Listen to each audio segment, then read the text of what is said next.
आटे का डोसा। दिखावा क्या चीज है, इससे तो हम सब वाकिफ हैं। कहीं कहीं दिखावा जरूरी भी होता है, वरना लोग आपको फॉर ग्रांटेड लेने लगते हैं। पर किसी किसी में दिखावा इतना ज्यादा होता है कि उन्हें 2 का 10 करने में ना ही वक्त लगता है, ना ही शर्मिंदगी महसूस होती है। कुछ ऐसी ही थी ज्योति। 1 महीने बाद ज्योति आज बैंगलोर से लौटी थी। क्या मतलब, नाश्ते में डोसा नहीं है? ऐसे बनता है क्या डोसा? घोल तैयार करना होता है उसके लिए। ट्रेन में चढ़ने के पहले बोलती तो मैं तैयार करके भी रखती तो खमीर हो जाता। अब तक तो पतले पतले डोसे उतर जाते, तेरे पापा भी खा लेते। अच्छा कोई बात नहीं, तुझे मन है ना तो कल बना दूंगी। अभी ना तू रोटी खा ले, देख कितनी अच्छी सब्जी बनाई है मैंने। पहली बात तो ये मम्मी कि उसे डोसा नहीं डोसा कहते हैं, और हमारे बेंगलुरु में तो हर सुबह डोसा बनता है। हर दोपहर, हर रात, हर शाम डोसा डोसा डोसा ही बनता है। हमें ऐसे बैटर को तैयार करने के लिए उसे छोड़ना भी नहीं पड़ता। हाँ, 1 महीना हुआ है तुझे बेंगलोर गए और अभी तो तुम मैस में ही खाती हो, जहाँ तीनों वक्त या तो चावल या रोटी मिलती है। मेरी पहचान वाले हैं वहाँ, तो फेंको जरा कम बेटा। नौकरी करने गई हो बेंगलोर, दिखावा करने नहीं। इतने छोटे से शहर से बेंगलुरु जाना आप समझ रहे हो क्या डैडी?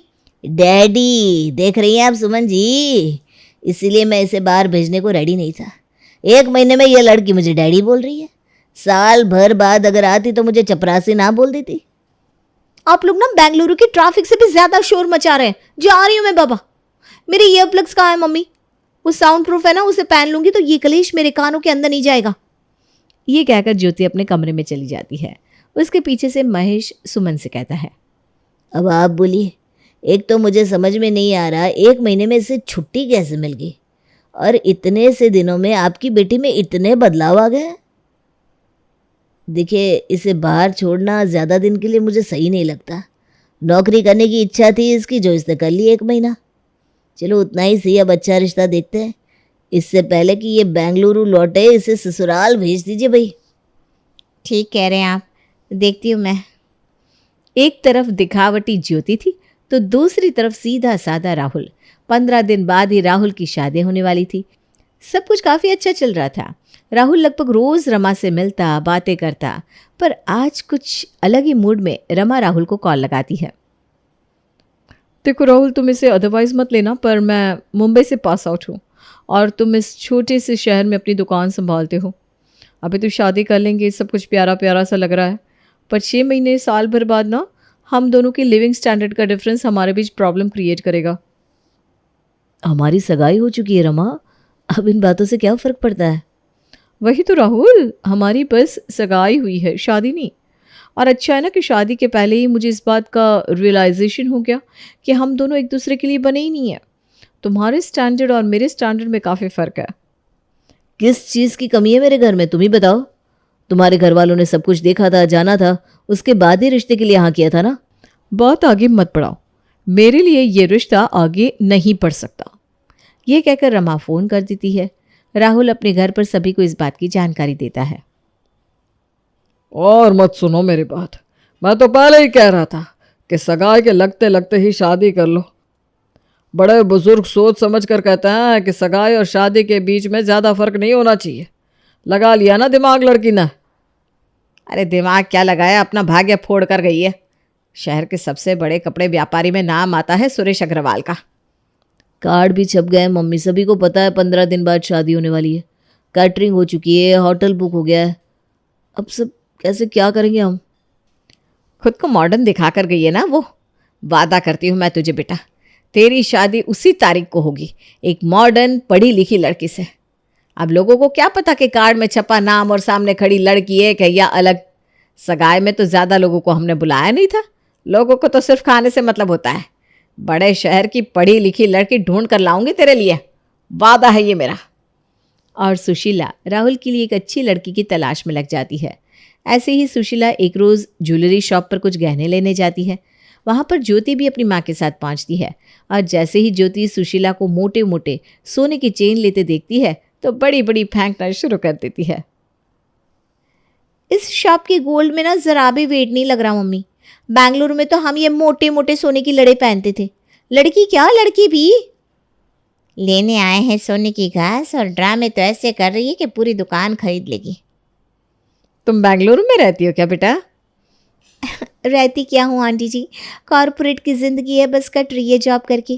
काम कर करके इतनी थक गई हूँ कि अब तो लगता है सेटल हो जाऊँ। भैया, सबसे मोटी जो सोने की चेन है आपके पास, वो निकालिए ना। दुकानदार सबसे मोटी सोने की चेन निकालकर सुशीला के सामने रख देता है। सुशीला उस चेन को ज्योति के हाथ में रखते हुए कहती है, ये ठीक है बेटा, ये इससे भी मोटी चेन चाहिए, या बोल तुझे क्या चाहिए, सब कुछ दूंगी मैं, बस मेरे बेटे से शादी कर ले। ये क्या कह रही हैं आप बहन जी? देखिए, मैं सुरेश अग्रवाल जी की पत्नी हूँ, नाम सुना होगा आपने। चौराहे पर ही दुकान है हमारी। मेरा बेटा बैठता है दुकान पर, राहुल, उसी के लिए लड़की की तलाश है मुझे। बस 10-12 दिन के अंदर अंदर उसकी शादी करना चाहती हूँ। वो क्या है ना, पंडित जी ने कहा है कि इन 15 दिन में अगर आपके बेटे की शादी हो गई तो सबसे अच्छी लड़की आएगी आपके यहाँ, वरना उसके बाद अगर शादी हुई तो झगड़ा झंझट बना रहेगा जोड़े के बीच। सुमन भी तो यही चाहती थी कि इसके पहले कि ज्योति बेंगलुरु जाए उसकी शादी हो जाए। बाजार में सुशीला के परिवार का अच्छा नाम भी था, इसलिए सुमन फौरन शादी के लिए हाँ कर देती है और बहू बनकर ज्योति राहुल के घर आ जाती है। देखा जी, आखिरकार मैंने वो कर ही दिया जो मैंने कहा था। अब रमा की माँ को फ़ोन करके ताने दूंगी। कहाँ उसकी बेटी मुंबई से पढ़कर खुद को हीरोइन समझ रही थी, और कहाँ मैं बेंगलुरु से जॉब करने वाली लड़की लेकर आई हूँ। लड़की तो ले आई आप, पर इतनी जल्दबाजी में उसके बारे में कुछ पता भी नहीं किया। खाना वाना बनाना जानती है कि नहीं बहू? अरे सब कुछ आता है उसे, मैं जानती हूँ। बाहर रहने वाली लड़की है, खुद बनाकर खाती होगी ना। सुशीला ज्योति के कमरे में जाती है। अरे मेरी प्यारी बहू, तैयार हो गई? चल बाहर चल, आज तेरी पहली रसोई की रस्म है ना। खाना बना लेगी ना बहू तू? नहीं आता तो बता दे, मैं कोई उपाय लगाऊंगी, मेहमानों के सामने ना इज्जत ना जाए। इसमें पूछने वाली क्या बात है मम्मी जी, बेंगलुरु में तो सब कुछ मैं ही करती थी, घर से दूर रहना एंड ऑल। ज्योति रसोई में जाती है और अपनी कामवाली के हाथ में 100 रुपये का नोट रखकर कहती है, ये पकड़ मीना, जाकर इंस्टेंट डोसा का बैटर लेकर आ। मीना के लाए बैटर से ज्योति डोसा बनाती है और सांभर और चटनी के साथ सभी को परोसती है। इतनी जल्दी डोसा बना लिया बहू तूने? रात को ही घोल तैयार कर लिया था क्या? नहीं आंटी जी, 2 मिनट तो लगता है डोसा तैयार करने में। मैं तो बैंगलोर में तीनों टाइम डोसा बना लेती थी। हेल्दी भी होता है, जल्दी भी बन जाता है। ऑफिस के काम में फिर कहाँ टाइम होता है कि 10 तरह का खाना बना सके इंसान। सही बात है, काम काजी आदमी इतना ही बना ले वही बहुत है। वैसे डोसा बहुत अच्छा बना है बहू। डोसा होता है वो पापा जी, यहाँ सब ना डोसा कहते, पर हमारे बेंगलुरु में तो डोसा ही कहा जाता है। अच्छा, तो बेंगलुरु में नौकरी करती थी? वाह वाह, ये तो बड़ी अच्छी बात है बहू। ज्योति के बने डोसे को खाकर सभी उसकी बड़ी तारीफ करते हैं और वापस अपने अपने घर लौट जाते हैं। अब सब अगर फ्री हो तो भूख ज़रा ज़्यादा ही लगती है। 10 बजे के नाश्ते के बाद 1 बजे सभी वापस से रसोई के पास चक्कर लगाने लगते हैं। दोपहर के वक्त कुछ मिल जाता बहू तो अच्छा हो जाता। सोच रहा हूँ दुकान के लिए निकल जाऊँ, फिर ऐसे भी 2 दिन दुकान बंद रह गई, आज आधे दिन के बाद खोल लूँगा। आप चले जाइएगा पापा जी दुकान में, मैं तो आज घर रहूँगा। तो क्या खिला रही हो ज्योति? भले ही मैं बाहर से पढ़ लिख कर जॉब करके आई हूँ राहुल, पर इसका मतलब ये नहीं है कि अपने सास ससुर के पसंद नापसंद का ध्यान नहीं रखूंगी। तो फिक्र मत करो, पापा जी जैसे ही कमरे से बाहर आए तो मैं समझ गई थी उनको भूख लगी है, इसलिए खाना तैयार करने चढ़ा दिया था मैंने। ज्योति किचन में जाती है और सुबह के बनाए सांभर को गर्म करके उस पर फिर से छौंक लगा देती है। इंस्टेंट बैटर तो ज्योति के पास था ही, फिर क्या था। 10 मिनट के अंदर सभी के प्लेट में सज जाता है ज्योति का बनाया डोसा। बड़ी जल्दी खाना नहीं तैयार कर लिया तुमने ज्योति? ऑफिस में तो हर 5 मिनट पर एक नया काम दे देते थे बॉस मुझे। हैक्टिक शेड्यूल की आदत है मुझे, बैंगलोर की फास्ट लाइफ, इसके सामने तो ये कुछ भी नहीं है। सभी डोसा खा लेते हैं। रात के वक्त सुशीला सभी से कहती है, आज रात को रमा और उसकी माँ को खाने पर बुलाया है मैंने। ये रमा कौन है मम्मी जी? इसके बारे में तो आपने मुझे कभी बताया नहीं। है एक लड़की बेटा, खुद को कहीं हूर की परी समझती है, पर मैंने उसको बोल दिया कि मेरी बहू के आगे कोई टिकने वाला नहीं, तो ऐसा खाना बनाना कि वो लोग उंगलियां चाटते रह जाए।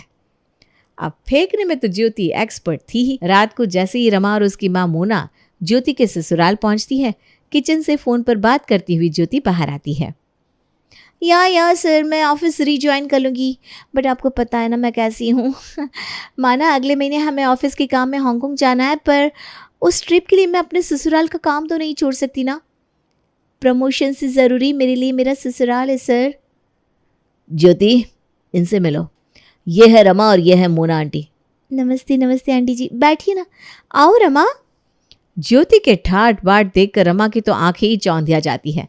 मोना फुसफुसाती हुई अपनी बेटी से कहती है, बड़ी गलती कर दी तूने राहुल से रिश्ते के लिए मना करके। अब कोई ढंग का लड़का मिल रहा है क्या तुझे? यहाँ लोग 3 BHK फ्लैट नहीं ले पाते और इनका बंगलो है। ऊपर से ये सुशीला भी ले आई पढ़ी लिखी लड़की। सुना था बाहर जॉब करती है, मुझे तो लगा देश में रहती होगी।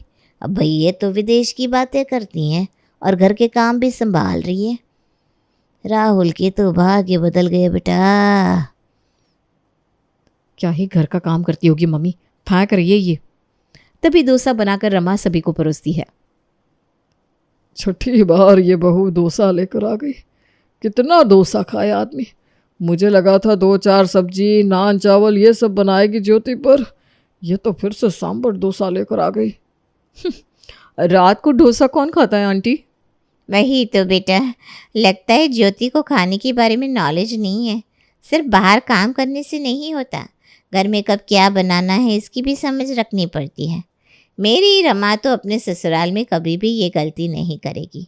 सब अच्छे से सिखाया है मैंने इसे। तुम ऐसा कह रही हो क्योंकि तुम अपने घर से बाहर नहीं निकली हो ना, इसलिए तुम्हें लग रहा है कि मुझे नॉलेज नहीं है। देश विदेश घूमी हूँ मैं। हर जगह के खाने का स्वाद और वैरायटी एक नहीं होती। हमारे बेंगलुरु में किसी भी वक्त डोसा खाते हैं हम। ये आपके लिए भी था aunty ji. And Rama, it's not dosa, it's dosa. अरे वाह, ये तो धोती खोल रही है। तुम भी क्या ज्योति, किसे समझाने लगी? तुम किसी छोटे मोटे शहर की गवाह लड़की थोड़े ना हो। वैसे तुम्हारा घर तो कुछ 20 किलोमीटर की दूरी पर है ना रमा, तो 15 मिनट पहले तो तुम निकली थी, इतनी जल्दी कैसे पहुंच गई? यहाँ तो इतना ही वक्त लगता है क्यों? सही है ब्रो, हमारे बेंगलुरु में तो कम से कम 3 से 5 घंटे हाथ में लेकर निकलना पड़ता है हमें। गेस्ट को ब्रेकफास्ट पर बुलाते हैं, पर उन्हें सर्व तो शाम का खाना ही हो पाता है। मुझे तो लगा तुम मॉर्निंग ब्रेकफास्ट पर ही आओगी। अरे वही तो, अब समझिए आप मोना जी, क्यों मेरी ज्योति ने रात को डोसा बनाया। ज्योति जी भर भर के अपनी क्वालिफिकेशन के बारे में फेंकती रहती है, जिससे रमा को अपने लिए डिसीजन पर बड़ा अफसोस होता है। पर सुशीला बड़ी खुश थी कि वाह भाई, इसकी बहू ने तो आज कमाल ही कर दिया था। पर अगली सुबह ये क्या, फिर से ज्योति जी परोसती हैं डोसे। हद हो गई बहू, ये तो हर बार तू ले देकर डोसा ही बना देती है, और कुछ नहीं आता क्या तुझे? नहीं मम्मी जी, सब कुछ आता है मुझे। वहाँ तो मुझे सब कुछ खुद ही करना पड़ता था ना। हाँ भाई हाँ, हम समझ गए कि तू बेंगलुरु से रहकर आई है, वहाँ तू जॉब करती थी, पर अब बेंगलुरु को छोड़ दे, तू यहाँ है ना अपने ससुराल में। मुझसे बिना रोज डोसा तो नहीं खाया जाता। इतना कुरकुरा डोसा बनाती है बहू कि मेरा मुंह अंदर से छिल गया है, और पेट भी ना सही से साफ नहीं हो रहा। मुझे तो रोटी की आदत है भाई। तो रोटी बनवा देता हूँ ना पापा। ज्योति, अब रोटी बनाना। सभी को लगा कि ज्योति अब सच में ही रोटी बना कर देगी, पर दोपहर के खाने में ज्योति तो बना कर ले आती है आटे का डोसा।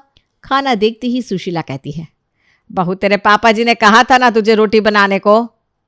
आप तो बिना चखे ही बोलने लगते हो मम्मी जी, एक बार टेस्ट तो करो। आटा? बिल्कुल सही समझी राहुल। मैंने ना आटे का डोसा बनाया है, और साथ में सांभर और चटनी। सांभर यानी कि दाल और सब्जी, तो दाल की प्रोटीन और सब्जी की पौष्टिकता, और चटनी से नारियल की ताकत भी मिल जाएगी। आटे का डोसा है तो पापा का पेट भी साफ हो जाएगा और मुंह भी नहीं कटेगा, ठीक है ना पापा जी? बेचारी सुशीला तो अपना सर पकड़ लेती है। वही मैं सोचूं, मेरी किस्मत इतनी अच्छी कैसे हो सकती है, उस रमा से बचे तो यहाँ फंसे।